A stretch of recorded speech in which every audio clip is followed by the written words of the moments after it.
ఈ కంటి రెప్పలంచున మనస్సు నిండి పొంగిన ఓ నీటి బిందువే కదా నువ్వు వెతుకుతున్న సంపద. ఒక్కొక్క జ్ఞాపకానికి 100 ఏళ్ల ఆయువుందిగా, ఇంకెన్ని ముందు వేచనో అవన్నీ వెతుకుతూ పదా. మనుష్యులందు నీ కథ మహర్షిలాగా సాగదా. మనుష్యులందు నీ కథ మహర్షిలాగా సాగదా.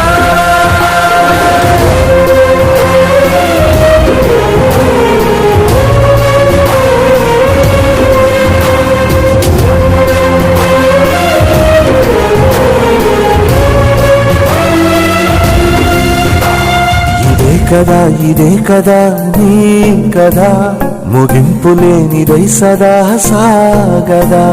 ఇదే